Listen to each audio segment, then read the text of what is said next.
all the Vance super fans had these really complicated, intricate, sophisticated theories about why this was such a brilliant pick, and it's going to do all of these things, and we're going to connect the Frankfurt to the Queen Astray, and vests have no sleeves, and don't you understand? And then you read the reporting about how the decision was made, and Trump basically had settled on Burgum. Don Jr. threw one of his Adderall fits and said, "You're going crazy. What's wrong with you? That's so effing stupid," and threw a tantrum. And then you find out that maybe it had to do with the fact that Elon Musk was going to give $45 million a month to a super PAC if you pick Vance. And then maybe it was the fact that Tucker called and said, you have to pick Vance. And Tucker told, according to Maggie Haberman and Jonathan Swan, Tucker told Trump, you can't pick Rubio because he's a neocon. And neocons only want to get us into nuclear war, which is totally, that's just true. I mean, that's all Irving Kristol really cared about was global thermonuclear war. And, Seymour Martin Lipset, if he used to say, why even bother doing political science if you can't turn the planet into a smoldering radioactive cinder? I mean, that's just what they want to do, right? But anyway, put that out of the side.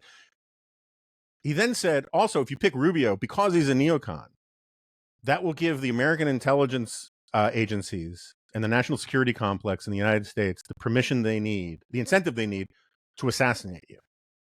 And Trump's listening to this stuff, right? And who knows what was the tipping point thing of all of these things.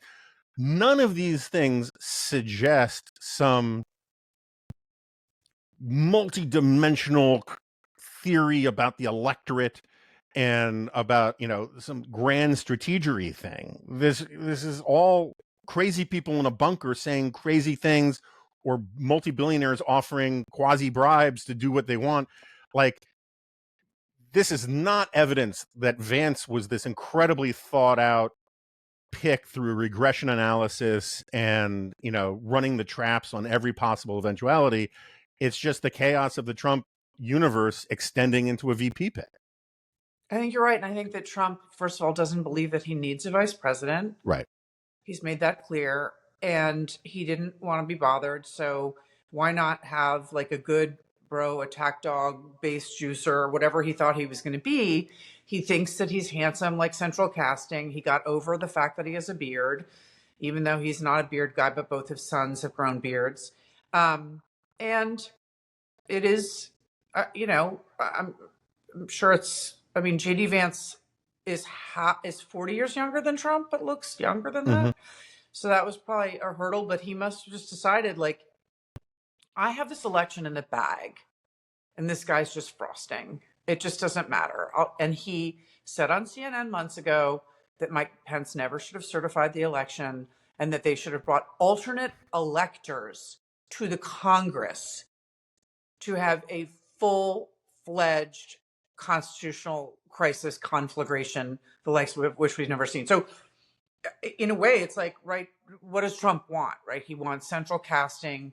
He wants someone who's going to destroy the constitutional order. Game. Yeah. Or is willing to on Trump's behalf, right? That's right. The thing. It's the loyalty thing. And that's the depressing thing about it is that, all of the politicians, all the Republicans who said, we can wait this out, right? We can kick the can.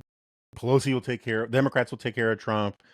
He's going to lose anyway, blah, blah, blah, blah, blah. All the McConnells and Nickies and DeSantis's and all these people who, although, they get less blame than others, but there's a whole idea of we can play footsie with this guy until we replace him.